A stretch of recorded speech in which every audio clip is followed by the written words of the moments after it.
Social media पर जैन समाज के सबसे लोकप्रिय जैन न्यूज चैनल में सुपर संडे रविवार जल्दी कर रहे हैं बात आपके साथ साधे भैया 8 बज रहे हैं और हमें पहुंचना है लाल मैदान। फटाफट लाल किले पहुंचकर 120 संतों के बीच में, अरे आप तो आ ही गए होंगे, हमें ही पहुंचना है, बस आपसे 2 मिनट बात करके फटाफट चलते हैं। पर हम आज बात करते हैं सबसे पहले इसी के बारे में कि आजकल ऐसा है क्यों कि जैन समाज के जैनेतर भाई भी हमारे जैन धर्म को नहीं समझ पाते हैं। कारण क्या होता है, जैसी नींव पड़ती है ना वैसे ही बन जाते हैं। हम छोटे छोटे बचपन के अंदर हमें सिखाया जाता है, इस तरह का पाठ पढ़ाया जाता है कि हम अपने जैन धर्म को समझ ही नहीं पाते हैं। ये देखिएगा, 6ठी क्लास की किताब में बताया जाता है कि जैन धर्म क्या है, जैनिज्म। ऐसे चैप्टर होते हैं हमारे यहाँ, 10-12 लाइनें 15 लाइनें मिल जाती हैं, इतना तो पढ़ाते ही हैं कम से कम। लेकिन पढ़ाते क्या है उसमें, और वह जब नींव बच्चों में पड़ जाती है ना, वह आगे तक इसी पर चलती है, चाहे वह जैन बच्चे रहे हों चाहे अजैन बच्चे रहे हों। इसलिए जब आप परिपक्व हो जाते हैं, कहते हैं पक्का गढ़ जाता है, फिर उस मिट्टी को बदला नहीं जाता। पढ़िए आप इसके, इन 15 लाइनें हैं मैक्सिमम, शायद 12-13 लाइनें हैं। इन 12-13 लाइन में 5 बात को हम बताइए थे क्या लिखा हुआ है, कैसे जैन।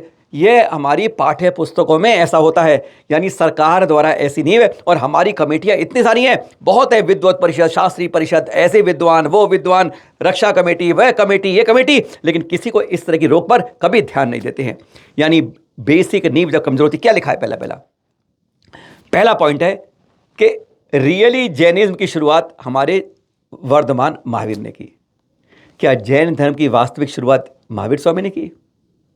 यही सवाल आ जाता है।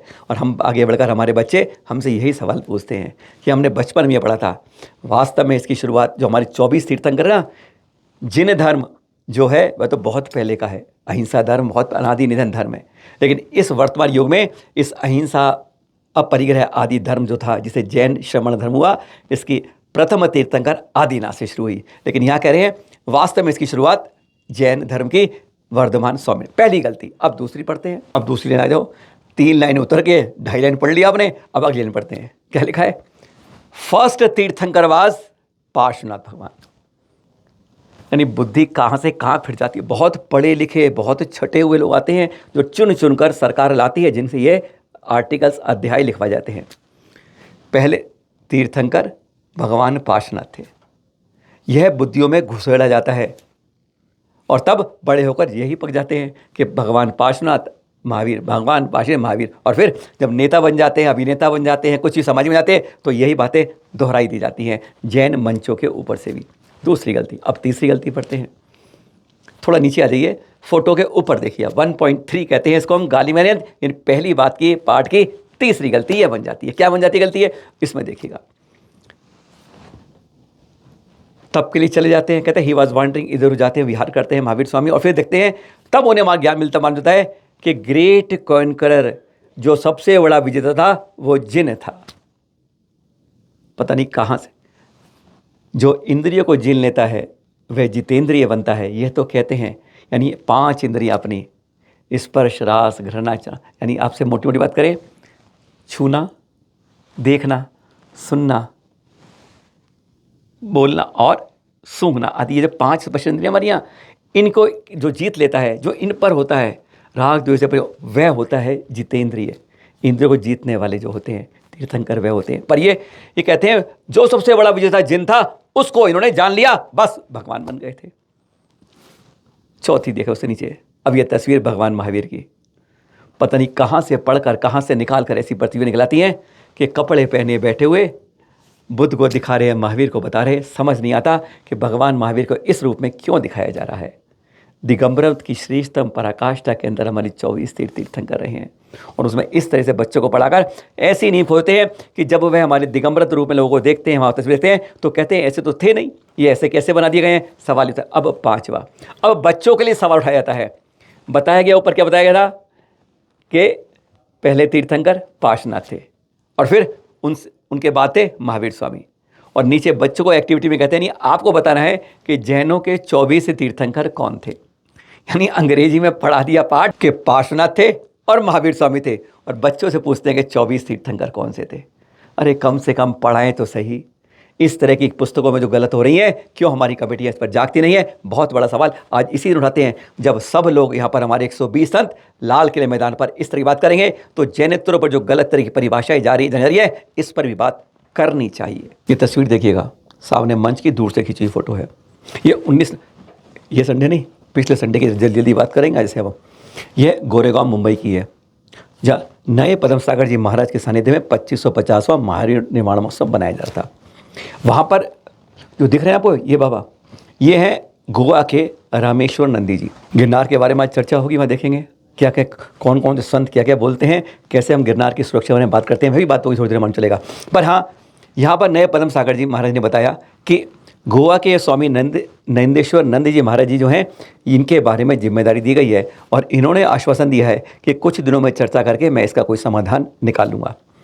आश्वासन की कतोर में एक और जुड़े, जगह जगह से आश्वासन, कार्यान्वयन कहाँ होगा? बात तो वही है, यही जानकारी तो समाज चाहता है। जगह जगह कोशिश हो रही हैं, कोशिशें करते रहना चाहिए। कहते हैं बार बार जब कुल्हाड़ी मारते ना पेड़ पर, पता नहीं किससे कटे, पर प्रयास तो बार बार करना ही होगा। ये मत सोचे कि पहली से ही कटेगा, पहली दूसरी चौथी पांचवी पता नहीं किससे कटे। सबका सहयोग रहता है, सब तरफ से आवाज़ होनी चाहिए। 3 दिन पहले के चित्र हैं ये, श्री सम्मेश शिखर जी गोड़ायतन से यहाँ पहुँच गए। आतंक विरोधी संगठन है ना, मणिजिंदर सिंह बिट्टा जी का, बिट्टा जी के नाम से सब जानते हैं, इनके चेहरा देखे पहचानते हैं हर कोई। पहुँच गए मुनि श्री प्रमाण सागर जी के पास, दर्शन किए उनके, और फिर दर्शन करते करते मालूम चला कि समय हो रहा है, क्यों नहीं शंका समाधान में बात करेंगे। पता है इन्होंने सवाल क्या पूछा? बहुत गजब सवाल पूछा। उन्होंने पूछा कि हम भगवान से अपनी दुकान के लिए, अपने घर के लिए, कारोबार के लिए, हर के लिए अपने अपनी मांगते हैं।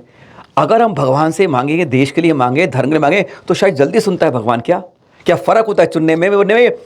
ज़बरदस्त सवाल था, हर को समझना चाहिए। आज हम अपनी दुकान पहुंच जाते ना, हम वास्तव में भगवान से परमार्थ की नहीं मांगते, हम तो याचिका बन जाते हैं, भिखारी बन जाते हैं। तभी तो कहते हैं मांगो, अरे जिसके, अब बैंक में जाओ, कोई जी मुझे 2 पैसे दे देना उधार। अरे जिससे मांग रहे हो पहले देखो किसके पास जा रहे हो, किस तरह मांगना चाहिए। सवाल सुनिए और फिर जवाब सुनिए। कुछ काम की बातें हैं, ऐसी बातें मन में रखनी चाहिए। जब मंदिर जाएं, अगली बार जिनालय जाएं, तीर्थ जाएं, तो यही प्रयास कीजिएगा, कुछ काम की ध्यान रखिएगा। सुनिए जरा। हम अपने लिए मांगते हैं, परिवार के लिए मांगते हैं, अपने व्यापार के लिए मांगते हैं। मेरा एक अनुभव है, क्या हम धर्म के लिए, राष्ट्र के लिए मांगे, क्या भगवान जल्दी देता है? मैं यही सवाल करना चाहता हूं, क्या हम धर्म के लिए, राष्ट्र के लिए मांगते हैं, क्या हमें जल्दी मिलता है? कि अपने लिए मांगने की जगह अगर राष्ट्र और धर्म के लिए मांगे तो शायद वो जल्दी पूरा हो जाता है। तो मैं इसके उत्तर में एक ही बात कहूँगा, भगवान बड़े और बड़ा काम करते हैं, छोटा काम नहीं करते। बड़ों का काम बड़ा होता है, छोटा काम वो नहीं करते। वो सोचते छोटा काम तो ये खुद कर लेगा, जो इससे नहीं होगा वो हम करेंगे। इसलिए भगवान से काम कराना है तो हमेशा बड़ा मांगो, छोटा मांगने का काम ही मत करो। और बिट्टा साहब एक बात बताता हूँ इस विषय में, जैन दृष्टिकोण बहुत ध्यान देने योग्य है। जैनों के यहाँ भगवान से प्रार्थना करने के क्रम में अपने लिए कुछ नहीं मांगा जाता।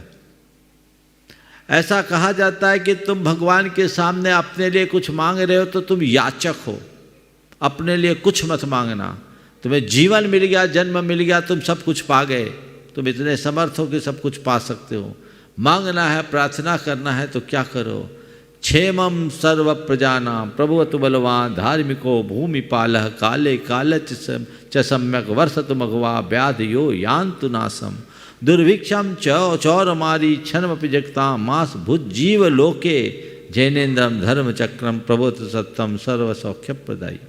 प्रत्येक जैन जब भगवान की आराधना करता है तो स्वयं तो अपने लिए कुछ नहीं चाहता, व्यक्तिगत निराकुलता और सारे संसार की शांति, यही उसकी मूल भावना और कामना हो।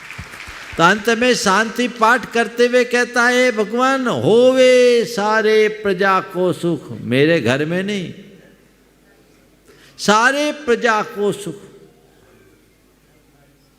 होवे, सारे प्रजा को सुख, तिल भर न रहे। वो नीचे चले गए। सोवे सारी प्रजा को सुख, बलयुत हो धर्मधारी नरेशा। होवे वर्षा समय पे तिल भर न रहे व्याधियों का अंधेसा। होवे चोरी न जारी सुसमय भरते होए न दुष्काल भारी। सारे ही देश धारे जिनवर वृष को जो सदा सौख्यकारी। तो होवे सारे प्रजा को सुख, मेरे घर में सुख नहीं, और जब सबको सुख मिलेगा तो मुझे मिलेगा ही मिलेगा। इसलिए आपने बिल्कुल सही कहा है, अगर मांगना ही है तो बड़ा मांगो, छोटा क्या मांगना। जब सबको शांति होगी तो मेरा नंबर तो अपने आप आ जाएगा। भगवान के चरणों में स्वार्थी बनकर मत जाना, परमार्थी बनकर जाना। जो खुद की बात करता है वो स्वार्थी है, जो स्वहित की बात सोचता है वह स्वार्थी है, और जो सर्वहित की बात कहता है वो परमार्थी है। हमारी संस्कृति स्व से सर्व की ओर बढ़ने की है, और ये तो सर्वात्म भूतात्म भावना का मूल है। तो हमें स्व से सर्व की ओर बढ़ने का प्रयत्न करना चाहिए, उस दिशा में आगे चलना चाहिए। ये देखिएगा, चेहरा देख के पहचान लीजिए, आचार्य श्री प्रसन्न सागर जी उद्गांव की बात कर रहे हैं। देख रहे हैं रशिया, बहुत दिखाई दे शिखर जी थे 557 दिन का सिंह निष्ठ व्रत और मौन व्रत। अरे यहाँ भी है, यहाँ भी व्रतों की श्रृंखला चालू कर दी उन्होंने, 40 दिन की चल रही है, यहाँ भी साथ में मौन चल रहा है। अब जो उनकी पारणा है ना, 4 दिन पहले नहीं, अब 4 दिन बाद 4 दिसंबर को पारणा होनी है। सोचिए कितनी लंबी साधना होती है, सोच सकते हैं आप? नहीं सोच सकते आप, इतनी लंबी साधना करते हैं। और ये नहीं, साथ में और बात, इनके सानिध्य में अब यह हो रहा है आनंद महोत्सव 22 दिसंबर से 1 जनवरी तक। पूरी जानकारी देते रहेंगे, तारीख पंच कल्याणक भी है, बहुत कुछ है यहाँ पर। और इनके गुरुवर आचार्य श्री पुष्पदत्त सागर जी जो भी मंच पर पहुँच गए होंगे, उनके लगूंगा भी जन्मोत्सव मनाया जाएगा। बहुत गजब गजब की बातें हैं। बस उद्गांव 22 दिसंबर से 1 जनवरी, आज इतना ही काफ़ी है ना। और अब सुनिए, जब संतों का मिलन होता है तो गजब के दर्शन, आनंद की अनुभूति होती है। मुनि पुंगव श्री सुधा सागर जी और साथ में शिष्य हैं आचार्य श्री विष्णु सागर जी। दृश्य देख रहे हैं, अरे हाँ, ओहो हो, टाइम तो बहुत हो गया है, जाने का टाइम हो गया है, बिल्कुल जल्दी चलते हैं। पहुंचिए लाल किले मैदान में, शुरू हो गया कार्यक्रम। आज 120 से ज़्यादा संत, 12 से आचार्य, फिर मिलेंगे इसके बारे में। हाँ, पर ध्यान किया, हम लाइव नहीं कर रहे हैं इसको, इसलिए आदिनाथ पे, पारस पे, सब पे लाइव आ रहा है, तो इसलिए हम आपको इसका नीर दिखाएंगे। अभी लाइव नहीं करेंगे, खास बात बताएंगे, सब कुछ बताएंगे, पर निचोड़ के संभवतः सोमवार शाम को गिनी चुनी नपी नपी खास बात। जल्दी चलते हैं लाल किले मैदान, फिर मिलेंगे आपके साथ। सादर जय जिनेंद्र।